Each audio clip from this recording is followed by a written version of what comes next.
Olá, eu sou Tereza Nogueira, mulher, mãe, delegada de polícia, mas isso tudo você já sabe. Sabe também que esse podcast tem um objetivo muito especial, que é trazer informação de qualidade para as mulheres que desejam estar antenadas sobre seus direitos e também para aquelas que precisam sair da violência. Claro que os homens também são muito bem-vindos. Então você já sabe, chega aqui no Chama Delegada que a gente já está te esperando. Portanto, sejam todas e todos muito bem-vindos ao podcast Chama Delegada. Gente, no episódio de hoje, que é um episódio super especial, uma parceria que o podcast Chama Delegada está começando com a Uninasal, nós vamos falar sobre um tema extremamente relevante. No mês de maio, o Maio Laranja não podia ficar de fora. Essa temática da violência contra as crianças, contra adolescentes também, mas contra as crianças é muito especial para todas nós, mulheres. Então, claro que hoje a gente tinha que ter uma convidada daquelas que é do jeito que a gente gosta, que fala sobre esse tema com profundidade e leveza.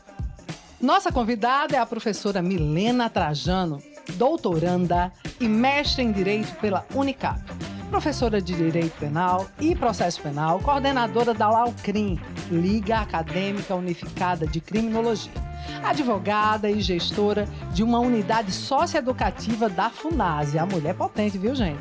Onde acompanha adolescentes e jovens em medida de internação. Professora Milena, seja muito bem-vinda. Deixa eu ver se eu consigo pegar na sua mão. Seja muito bem-vinda ao podcast Chama Delegada, nesse primeiro episódio em parceria com a Uninasal. Olá, boa noite, boa noite. Eu fico muito grata e honrada pelo convite e em poder estar aqui conversando sobre um tema extremamente importante, principalmente no mês que nós estamos vivendo e que é extremamente atual e nos fere falar sobre ele, mas é necessário. A gente precisa conscientizar as mulheres, as famílias, os responsáveis em geral sobre esse tema que exige da gente cuidado com nossas crianças. Perfeito. Então tinha que ser você, formado em direitos humanos, especialista no assunto. Tenho certeza que o papo vai ser muito bom. Mas antes da gente começar a falar sobre o Maio Laranja, eu quero saber da mulher, Milena, por que direito? Acho que é a pergunta que todo mundo se faz desde o primeiro dia de aula de Direito. E desde desse início de escolha do curso, não é? O aluno que vem para fazer o curso de Direito, geralmente ele já tem em si esse senso inato de justiça. Já é aquela criança mais inquieta, que questiona, né? E desde criança as pessoas já dizem, essa aí vai ser advogado ou advogada. A gente sabe que a carreira jurídica... Então você era questionadora. E acredito que um perfil também mediadora. Então, a carreira jurídica nos dá uma amplitude muito grande, né? A gente não precisa ser somente advogado ou somente isso ou aquilo. Muitas vezes as pessoas taxam, mas é um curso que abrange um leque tão grande de variedades que a gente pode atuar em várias áreas. Inclusive, algo que, enquanto estudante, eu nem sequer chegava a pensar. Uma gestora de unidade socioeducativa. Pois é. A gente não pensa nisso no início do curso, mas é algo que é uma possibilidade. E você é a primeira mulher que eu entrevisto, gestora de uma unidade socioeducativa para trabalhar com adolescentes. Nossa, que temática forte. Então tinha tudo a ver com a temática central do nosso episódio de hoje, não é verdade? Isso. Vamos entrar no tema? Simbora. Professora, me diga, Maio Laranja, por que o Maio Laranja? Por que o dia 18 de maio é um dia tão importante, um marco, né? Um dia nacional para a gente levantar essa bandeira do combate à violência, ao abuso e exploração sexual infantil.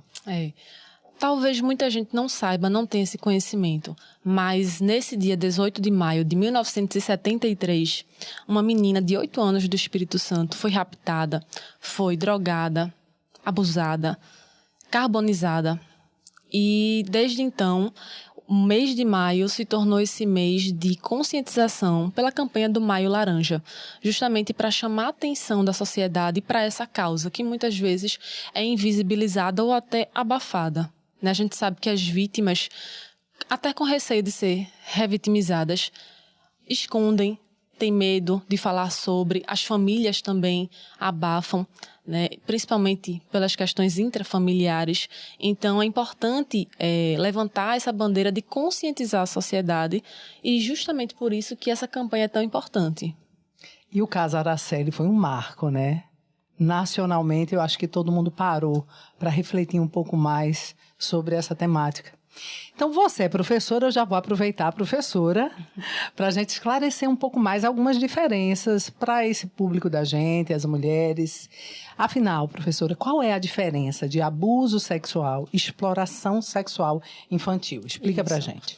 O abuso, ele vem daquela conduta que tenha qualquer ato de cunho sexual com criança ou adolescente.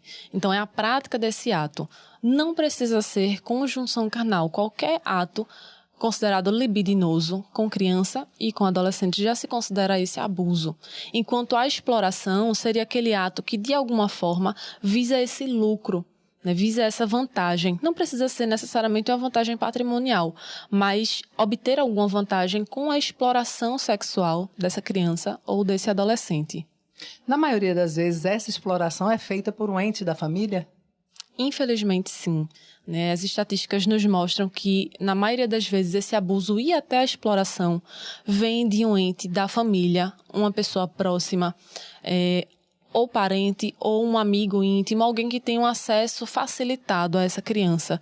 E que, muitas vezes, por essa proximidade, acaba se aproveitando dessa situação e abusando, inclusive incutindo medo nessa criança, para que ela não faça a denúncia ou dizendo, se você não fale isso para fulano, para ciclano, senão a relação vai ficar ruim. Ela vai ficar triste. Ela vai ficar triste. Ela vai bater em você. Isso. E aí acaba revitimizando essa criança que fica guardando aquilo e os efeitos psicológicos disso vão perdurar por toda a vida. Os efeitos de um abuso são anos e anos para aquela vítima poder compreender muitas vezes o que aconteceu com ela e muitas vezes a criança nem sabe que aquilo era um abuso. Ela toma aquilo como, fulano fez, talvez seja normal, disse que não era para eu falar para minha mãe. Isso vai gerar, quando essa pessoa crescer, que ela entender a dimensão daquilo que ela sofreu, isso vai gerar sequelas psicológicas que vão perdurar por toda a sua vida. E o trabalho terapêutico, inclusive, para minimizar, porque desfazer não vai ser possível, mas para minimizar ou para atenuar, é muito grande. É verdade, professora. E quando você falou disso dentro de casa, eu fui durante mais de um ano delegada da criança e do adolescente.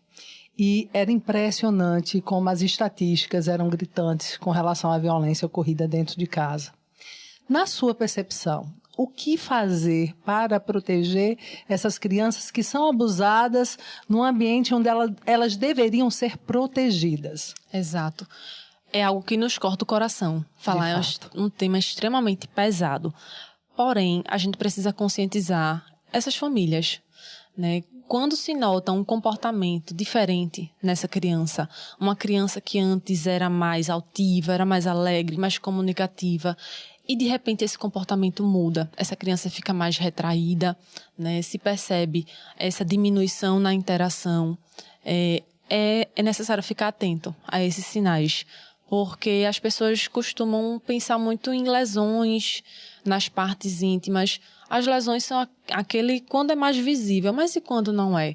Né? Quando essa criança muda, vai mudando o seu jeito de ser, vai ficando mais arisca, uma criança que interagia de uma forma e de repente muda, ou observa sinais. De repente, essa criança, quando chega alguém específico, ela sai do lugar.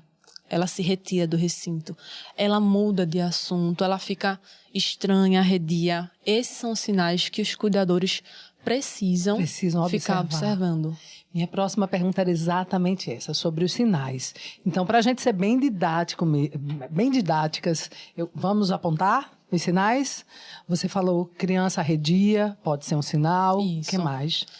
Que muda o comportamento, né? A personalidade era uma personalidade mais expansiva e de repente muda. Ficou introvertida. Fica mais introvertida. Certo. Isso. Lesões sem explicação. Isso. E é importante, algo essencial também, é como evitar algo que as pessoas às vezes têm receio. É começar essa educação sexual desde cedo. E a educação sexual não é ensinar a criança a prática sexual. Sim. A educação sexual é você ensinar a criança a nomear suas partes íntimas e a saber que ali não pode outra pessoa tocar, que não é normal e que é para falar para o seu cuidador, para o pai, para a mãe, para o responsável. Saber nomear as suas partes íntimas e dizer, olha, aqui só quem pode dar banho em você, só quem pode limpar sou eu, é fulana. E a criança saber disso, ninguém pode tocar. E aí ela vai entender que se outra pessoa chegar e tocar ou fizer alguma coisa, ela vai saber, opa, isso é errado. A minha mãe, meu pai, minha avó me falou que não podia. E instruir essa criança a não ter medo. Essa criança precisa ter essa possibilidade de se comunicar e de não ter a sua fala questionada, porque a criança fica com medo de ser... Mas por que você está falando isso de fulano? E ela vai ser culpabilizada. Ainda então, é taxada de mentirosa, ainda é taxada de mentirosa. Gostei muito desse ponto que você trouxe pra gente. Eu tinha até separado uma imagem para o final do episódio, que é do semáforo do toque. Mas gostei muito, porque você antecipou. Tem pontos do corpo que a criança precisa preservar. Gente, vou tomar a liberdade, inclusive, de mostrar aqui. Existe o semáforo do toque. Então, são pontos específicos do corpo da criança que precisam ser observados. Então, tem área que pode tocar, então o sinal é verde. Tem área que, opa, atenção, sinal amarelo. Mas tem área que o sinal tem que ser... Vermelho. Vermelho, né, professora? Então, tem área que não dá para brincar e a gente precisa observar no trato com aquela criança. Professora, na FUNASE, onde você trabalha com adolescentes, você percebe um índice significativo de adolescentes que estão lá em medida de internação, mas que também foram abusados no passado? Infelizmente, a gente consegue notar esse histórico. Muitas adolescentes foram vítimas de algum tipo de violação durante sua infância ou início da adolescência. É um dado alarmante e muito triste, porque essa adolescente ela já vem de uma série de violações a seus direitos e a sua dignidade e vai parar no sistema socioeducativo pela prática de algum ato infracional, mas que por muito tempo, durante sua história, ela foi negligenciada nos seus cuidados. Não somente pela família, mas inclusive pela figura do Estado, que em algum momento faltou ali. E aí, somado a isso, essa atuação de alguém que viola a dignidade dessa criança, quando ela vai crescendo, isso vai criando também esse senso de revolta, muitas vezes, de desamparo. E essas, você falou das meninas adolescentes. Você percebe também um número significativo de meninos adolescentes abusados? Infelizmente existe, só que é algo mais subnotificado e mais invisibilizado, porque os meninos têm essa dupla vergonha, de ter sofrido uma violação. Então, muitas vezes não falam sobre o assunto. E é algo ainda mais preocupante, porque quando você conversa com a menina e ela ainda faz algum relato, verbaliza, mas o menino, ele ainda tem a vergonha de ter sofrido aquilo. O medo do julgamento é maior. Você percebe isso? Isso. Vamos falar de internet, porque quando a gente fala de abuso sexual infantil, a primeira coisa que vem na cabeça é o uso da internet. A gente não está aqui para julgar, a gente sabe que muitas famílias já recorrem, ao celular, ao uso da internet, até como forma de entretenimento. Os pais que trabalham fora muitas vezes usam esse recurso. A internet sem monitoramento, na sua opinião, é um risco? Um risco enorme. A internet é um lugar extremamente nocivo para crianças e adolescentes estarem sem supervisão. Muitos abusadores se utilizam do ambiente virtual e se aproveitam desse anonimato proporcionado pelo ambiente virtual e pela dificuldade de se encontrar, de se rastrear. Claro que a polícia tem cada vez mais evoluído nas ferramentas, na tecnologia, mas da mesma forma que a tecnologia avança, a criminalidade também avança. Então, o direito e a tecnologia estão sempre correndo atrás de alcançar essa evolução da criminalidade que pensa numa coisa criativa, é o crime. É, a criatividade para o mal, Para não o é, mal. professora? Exato. Em muitas contas, gente, vale o alerta, porque muitos abusadores criam perfis fakes. Então, eles se passam por outra criança Isso. para conversar com aquela criança. Isso. Para conseguir ter esse acesso, colocam uma foto infantil ou criam um perfil com uma foto de um desenho, algo que vai atrair a atenção dessa criança e se utilizam disso para entrar em contato. Então, começa aquele contato se passando por uma criança, se passando por um jovem daquela mesma faixa etária, puxando assuntos que são de interesse daquela criança ou daquele jovem para depois começar as insinuações, os pedidos de fotos, de vídeos. E isso vai gerando um ciclo, né, em que essa criança vai ficando ali presa e, inclusive, com medo de contar aos pais também, pelo julgamento que tem medo de sofrer. Aí a gente volta para aquela primeira parte, como evitar, né, essa informação com as crianças e elas saberem que elas podem chegar para seus responsáveis e contar aquilo, né? Essa educação no sentido de que a minha mãe não pode saber disso. Não, eu preciso contar isso para minha mãe. É diferente esse movimento de você ter esse diálogo aberto em que essa criança e adolescente não precisa ter medo. Ela vai correr para contar para você e não correr de você com medo. Perfeito, eu preciso contar para minha mãe e não correr de medo da mãe na hora de contar. Pensando nessa rede de proteção, no princípio da proteção integral propriamente, a gente tem toda uma rede articulada que deve agir em consonância, em harmonia, para que o abuso não aconteça. Quando ele acontece, a gente percebe que em algum momento, em termos de Estado, nós falhamos. Você percebe uma dificuldade na interlocução desses atores da rede, seja o sistema de saúde, assistência social, polícia civil, sistema de justiça? Como você vê isso? Infelizmente, em algum momento, essa cadeia de entidades, existe esse afastamento. E é nesse momento que quebra-se a comunicação. Então, se a escola está ali, muitas vezes é na escola que essa criança faz um relato, fala alguma coisa. A professora escuta ou conta para um coleguinha e o coleguinha acha isso estranho e conta para a professora. É nesse momento que essa cadeia de informações precisa seguir esse fluxo. Da escola para o conselho tutelar, porque o conselho tutelar, se a escola não souber o que fazer com aquela informação, o conselho tutelar vai saber o que fazer e vai acionar os órgãos competentes para que acione polícia, Ministério Público, e essa informação não se perca. Precisa seguir um fluxo. Precisa seguir e de forma célere, porque a gente está falando de um direito da dignidade sexual de crianças. Então, não é algo que pode demorar, esperar um longo processo e principalmente com vários depoimentos onde essa pessoa precise a todo momento estar ali falando mais uma vez a violência que sofreu, em outro ato processual contar novamente essa violência que sofreu. Então, cada vez que ela reconta a história, ela é revitimizada, porque ela se lembra como se ela sofresse a violência novamente.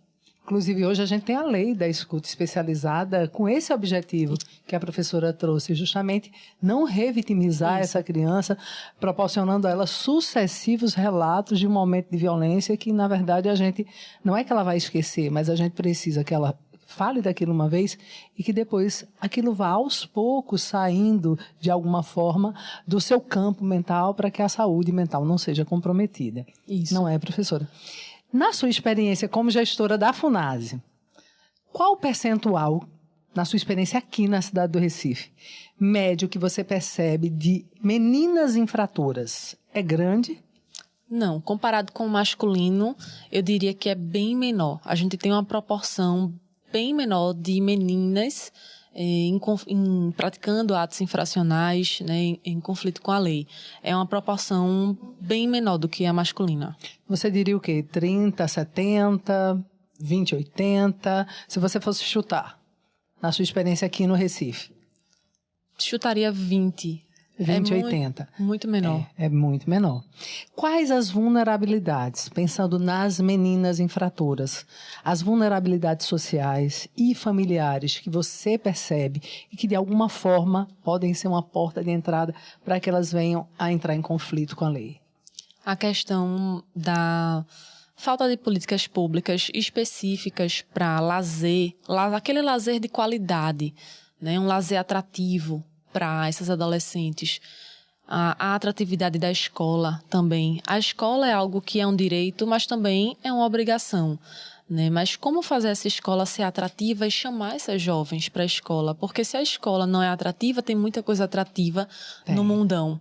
Então, é muito difícil competir. Então, como a escola pode competir com toda essa atratividade que o mundo proporciona, né? E profissionalização. Uma profissionalização também que interesse, um curso que interesse essa juventude. Porque a gente sabe que hoje em dia as novas profissões, né, tem profissões que não existiam na época, por exemplo, em que eu era estudante, em que nunca pensei, por exemplo, na vida de influencer. Não existia influencer, não existia podcast, não existia programa de televisão.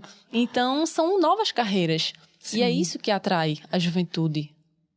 Perfeito. Falando de transformação, já aproveitando que você, além de ser advogada, gestora de uma unidade socioeducativa, de internação, no caso, você também é professora. Pensando na tua experiência como professora, que eu acredito que você tem um olhar diferenciado, você acredita que o nosso sistema de internação desses adolescentes em conflito com a lei, ele transforma? Ou, de alguma forma, a gente ainda está naquela fase do castigo, transformando pouco e castigando muito?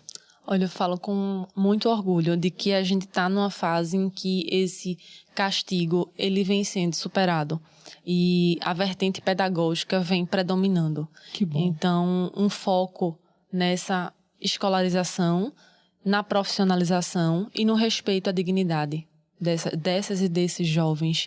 Então, enxergar realmente pela perspectiva que o Estatuto traz para a gente, como pessoas em condição peculiar de desenvolvimento, que é algo tão difícil. A adolescência já é uma fase tão complicada para a pessoa que está vivendo e para quem está lidando. Os hormônios já enlouquecem a gente, né? Todo mundo já foi adolescente. Então, quem nunca? Todo mundo sabe como é a cabeça de um adolescente. Imagina aquele ser que ele está numa fase em que ele nem sabe o que ele é, porque ele não pode agir como criança, porque é exigido dele algum comportamento mais maduro, mas ele também não é adulto dono do próprio nariz, porque ele obedece ordens. Então, imagine esse conflito interno e ainda estando privado de liberdade, ou seja, sem poder fazer as coisas que gosta e ter essa liberdade que a juventude de hoje em dia tem muito mais liberdade do que tinha antigamente. Então, é um momento difícil. Então, como o sistema pode contribuir para esses adolescentes? É por essa via pedagógica, é pela vertente de respeitar, entender a condição que esses adolescentes se encontram e, a partir disso, construir juntos esse caminho para o futuro. Porque se focar somente em punição, como é que eu vou preparar uma pessoa para uma maratona, né, mantendo ela somente presa? Ela precisa ser reintegrada gradativamente à sociedade. Que bom, e me alegra muito essa tua fala, eu confesso. E quero saber um pouco mais sobre isso, de que forma mais específica essa transformação tem acontecido. Você fala da educação lá dentro das unidades. Existem cursos específicos que são disponibilizados para esses adolescentes? Isso. Muito foco em cursos e muito foco em cultura também. Trazer a cultura é uma grande aliada dessa integração à sociedade, muitos passeios, né? Levar para enxergar o mundo e lugares que muitas vezes aquele jovem não iria quando ele estava em liberdade. Ele conhecer outra perspectiva, outra realidade, outra possibilidade de ser e que existe um caminho fora daquele que ele já conhecia. Tenho que te perguntar, porque como professora eu já imagino você nesse cenário. Qual o papel das escolas infantis, escolas de adolescentes, né, ensino médio, e das universidades no combate à violência sexual contra as crianças? Importantíssimo, né? O âmbito educacional é justamente esse momento onde a gente pode difundir essas informações de forma clara, né, e de forma democrática para todos, cada um com a linguagem adequada ao seu nível de informação. Então, as escolas têm esse papel fundamental em conversar com aquelas crianças, os jovens, com a linguagem que eles entendam. A universidade tem um papel primordial, justamente por causa desse diálogo que tem com a comunidade, com a sociedade.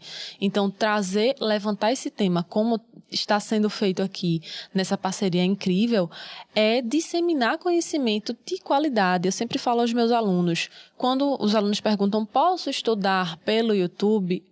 Eu digo, olhe, poder... Depende. Não tem um impedimento, mas procure um canal sério, um canal de qualidade que traga essas informações de forma comprometida com a verdade, né? Porque tem muitos canais que a gente tem ressalvas. Então, procure esse conteúdo de qualidade. E denúncia, professora. Como denunciar? Fala pra gente. Como denunciar abuso sexual? Um vizinho, na escola, se você ficar sabendo, o que fazer? Usar os canais de denúncia que existem, né? É claro que aquela denúncia imediata de algo que está acontecendo é o 190, né? Aquela denúncia de algo que está acontecendo e você precisa preservar a integridade de alguém naquele momento. Mas usar os canais de comunicação que a gente tem, né? O Disque 100, Disque 180. Disque Direitos Humanos, né? É isso. Usar esses canais também de forma a proteger aquela vítima. E muitas pessoas não querem se identificar. Tem esse receio. Perfeito esses canais, né? Porque a denúncia é anônima. Exato. E você tanto preserva a sua identidade com algum receio de retaliação, mas também preserva a integridade daquela pessoa que está sendo vítima de violência. No início da nossa conversa, você falou de diálogo, necessidade de diálogo. Dá uma dica para as mães e os pais também, que temem como abordar a temática da sexualidade com os seus filhos. O que fazer? Muitas pessoas têm esse receio, não sabem como puxar o assunto. E é importante começar desde cedo. Né? Não deixar para falar somente quando aquela criança perguntar. Porque pode ter certeza, se ela chegou a perguntar a você, é porque ela já teve acesso a isso há muito tempo e por outros meios. Já anda curiosa há um bom tempo. Exato. Então, se é para ela saber, que seja de você. Porque você começa a introduzir esse assunto. Começar desde a infância a nomear os órgãos e dizer aqui não pode, isso já é um caminho. Mas se realmente não souber como começar... minha mãe usou uma estratégia que eu acho incrível. Ela não sabia como começar. Então, assim que eu aprendi a ler, ela me deu um livro. Um livrinho com a linguagem simples, direta, objetiva, que eu conseguia compreender ali enquanto aprendendo a ler. E ela me deu um livro e começou a me fazer perguntas sobre o livro. Eu acho incrível, né? Maio também é mês das mães, então eu acho incrível. O meu maior exemplo de vida, ela me ensinou também, quando ela não sabia como falar, ela me deu um livro e começou a interagir comigo a partir daquilo. Então, talvez seja um meio para aquelas pessoas que não sabem como começar. Esse meio, adorei a sua ideia. Então, a gente já está seguindo para o final desse episódio tão especial, mas eu preciso saber. Algo faltou para ser dito, professora, no que diz respeito à violência sexual contra crianças? Algo que você ache que precisava ser falado, que não pode, a gente não pode sair daqui sem falar sobre isso, e eu esqueci de tocar no assunto. Manda aí pra gente. Eu acredito que ter acesso à informação de qualidade e reforçar a questão da fiscalização. Eu sei que hoje em dia a gente está numa era de acesso à informação, porém, a gente também tem que lembrar que essas crianças e adolescentes têm acesso a muito mais informação do que conseguem digerir. Então, o perigo está aí. Né? O papel dos pais, cuidadores, responsáveis nessa fiscalização do que está sendo acessado por aquela criança e aquele adolescente é primordial. Né? Muitas vezes as pessoas ficam com medo de estar invadindo privacidade, mas a gente precisa lembrar que esses serzinhos estão em formação. Então, eles precisam desse cuidado extra. Né? Não tenha medo de estar sendo invasivo. Né? Você está protegendo seu filho, sua filha, de pessoas que não têm nenhum receio em estarem invadindo, nenhum pudor em estarem violando ali aquela dignidade. Então, você precisa estar mais vigilante ainda. Então, ter acesso ao que está sendo visto, saber as senhas, não é invasão de privacidade. Você precisa saber o que está sendo ali conversado. Eu não quero saber o conteúdo da sua conversa com o amiguinho da escola, mas eu preciso saber com quem você está conversando. E esse contato de perto é extremamente importante e aquela parceria, né? Eu preciso contar isso para minha mãe e não, minha mãe não pode saber disso de jeito nenhum. É essa relação que a gente precisa fortalecer. Que alerta importante que você trouxe para a gente, professora. Terminou me lembrando de uma situação que eu vivia muito na Delegacia de Crimes contra Criança e Adolescente, que é previsto, inclusive, no ECA, no 232, né? Submeter a criança a constrangimento e vexame. E muitas vezes aconteceu de atender uma mãe ou atender um pai, uma mãe que, por exemplo, foi vítima de violência doméstica por parte daquele pai, registrou uma ocorrência na Delegacia da Mulher e, de alguma forma, foi registrar uma ocorrência na Delegacia da Criança e do Adolescente por conta de uma violação contra aquela criança. E, às vezes, aconteciam violações até maiores do que assistir à violência. Mas o simples fato de observar uma mãe ser agredida na frente dessa criança, essa violação é grave? Isso já é uma violação que vai gerar efeitos psicológicos também para o resto da vida. Você observar isso e ver essa situação de subjugação da sua mãe, né, a pessoa vai ficar com os resquícios disso. Já é uma violação gravíssima à dignidade dessa criança. Na sua opinião, isso de alguma maneira pode normalizar, digamos assim, a violência na mente dessa criança? Infelizmente sim, porque ela entende que a mãe está sendo submetida àquilo, então é normal, né, muitas aspas, que aquilo aconteça com ela, porque é uma repetição de um ciclo e também é possível que essa criança, quando crescer, repita isso porque viu também sua mãe sofrendo. Então é um ciclo que precisa ser quebrado. De alguma forma repetir como agressor ou como vítima. Isso. Né? Porque de alguma forma aquilo normalizou, com muitas aspas, como você disse. Professora, eu gostaria que você deixasse uma mensagem especial para as mulheres. Uma mensagem que venha do coração. Seja sobre que assunto for, algo que você sinta no seu coração hoje, que você precisa dizer para as mulheres que nos assistem. Se eu puder deixar alguma mensagem, é essa mensagem de esperança, né? Para aquelas pessoas que estão naquela situação em que não sabem como sair, se sentem, de certa forma, presas a relacionamentos que não veem saída, procure ajuda, né? Você pode ter receio de procurar a autoridade policial por um medo de retaliação, mas procure ajuda, nem que seja ajuda psicológica, para sair dessa situação, ter forças para sair, porque muitas pessoas acham que estão presas naquele contexto e que não tem saída e que é isso mesmo e que vai ser assim para a vida toda, e não é. Ninguém merece estar nessa situação enclausurada dentro da própria casa. Então, o primeiro passo é procurar ajuda, é conversar. Pode ser uma amiga, pode ser ajuda psicológica, mas procurar uma ajuda para sair daquela situação. É o primeiro passo a ser dado. E não achar que está presa e que é assim mesmo e que tem que aguentar. Não, ninguém tem que aguentar estar numa situação de violação, né? O primeiro passo é procurar ajuda. Perfeito, professor. Antes da gente encerrar, eu quero perguntar, gente, nós estamos aqui no laboratório, né, de gravação de podcast da Uninasal. E nós temos um aquário. Por favor, alguém está filmando, né, os nossos alunos. Eu quero perguntar para os alunos. Alguém tem uma pergunta para fazer para a nossa professora Milena na noite de hoje?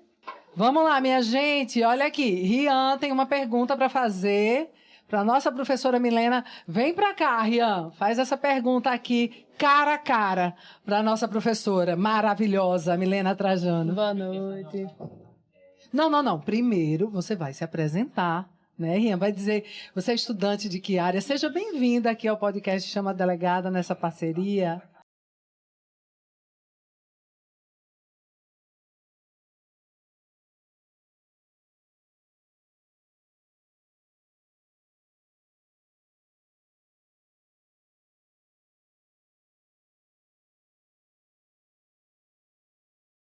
Olha aí, muito boa a sua pergunta, Muito Rian. boa. Parabéns, né, gente?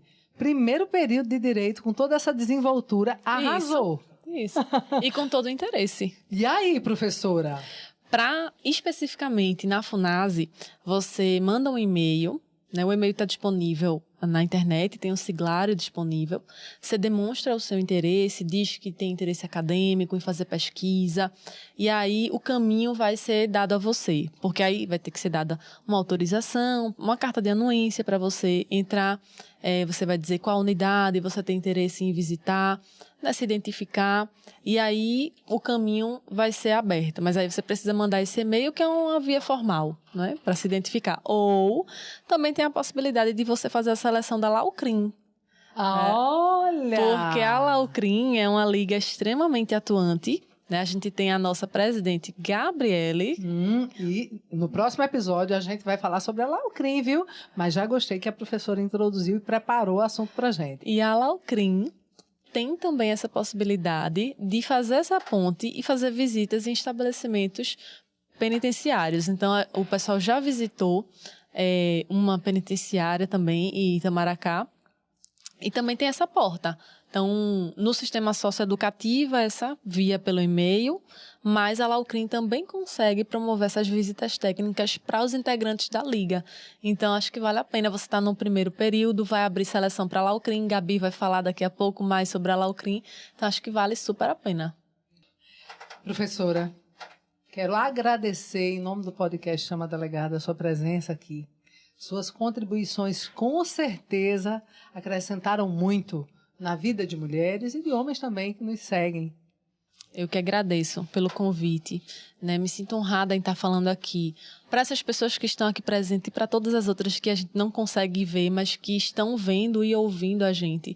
E se a gente conseguir alcançar o máximo de pessoas possível, né? Já estou muito satisfeita, né? Agradeço e parabenizo pela sua iniciativa em trazer esse conteúdo de forma leve e acessível para as pessoas que buscam, né, nos meios sociais informação de qualidade e que muitas vezes ficam receosas. Será que é uma informação que eu posso confiar ou não?